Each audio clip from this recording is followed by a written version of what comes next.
शिबू सोरेन के नाम चंपाई सोरेन की 28 तारीख वाली चिट्ठी आदरणीय गुरुजी से शुरू हुई और आप सदैव मार्गदर्शक बने रहेंगे पर खत्म हो गई। कल तो हमारा सदस्य ग्रहण करना है भारतीय जनता पार्टी।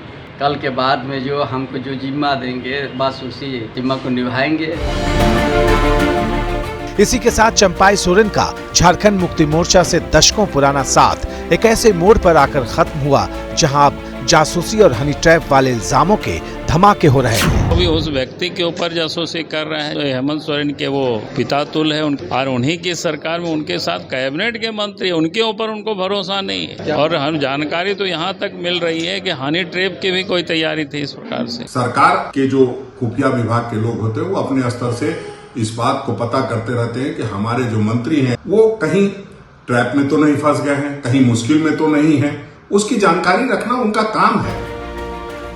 शुरुआत हुई दिल्ली से, जहां चंपाई सोरेन के सेक्रेटरी ने चाणक्यपुरी थाने में लिखित शिकायत दी। इस शिकायत में झारखंड सरकार पर चंपाई सोरेन की जासूसी के इल्जाम लगाए गए। इसके बाद दिल्ली पुलिस ने झारखंड के 2 पुलिस अफसरों को कस्टडी में ले लिया। चंपाई सोरेन की जासूसी के मामले में इनसे दिल्ली के ही चाणक्यपुरी थाने में बिठाकर बाकायदा पूछताछ की गई। बाद में झारखंड पुलिस की सफाई आई और स्पेशल ब्रांच के दोनों अफसरों को छोड़ दिया गया। जिस तरह से वो लोग का जो जिस तरह से हमारा ऊपर जो नज़र या जासूसी वो सब को जान के ना और मजबूत हो गया कि हम अब मजबूती के साथ भारतीय जनता पार्टी में जाऊंगा। राजनीति में मुद्दों को विस्तार पाते देर नहीं लगती। इल्जामों की फहरिस्त में हनी ट्रैप भी जुड़ गया और बीजेपी हेमंत सोरेन से कह रही है कि पिता तुल्य को तो बख्श देते। यहाँ हनी ट्रैप की भी साजिश से इनकार नहीं किया जा सकता है। तो हद कर दी हेमंत सोरेन जी आपने। चंपाई सोरेन जी उनकी अब जासूसी करवा रहे थे।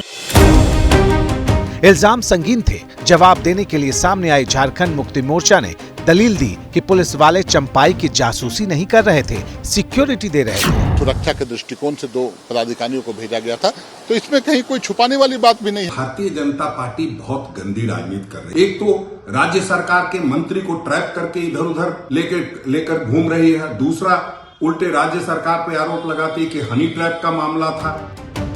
30 अगस्त को बीजेपी में शामिल होने की तैयारी कर चुके चंपाई सोरेन संथाल आदिवासी समुदाय के बड़े नेता हैं। वो झारखंड के जिस कोल्हान इलाके से आते हैं वहाँ बड़ी सियासी ताकत के तौर पर पहचान रखते हैं। बीजेपी की तरफ से लगाए जा रहे हनी ट्रैप के इल्जाम में कितना दम है अभी यह पक्के तौर पर कहना मुश्किल है, लेकिन यह तय है कि चंपाई का पाला बदलना हेमंत सोरेन को नुकसान पहुंचा सकता है, क्योंकि कोल्हान में विधानसभा की 14 सीटें हैं और जनता चंपाई सोरेन को कोल्हान टाइगर कहती है।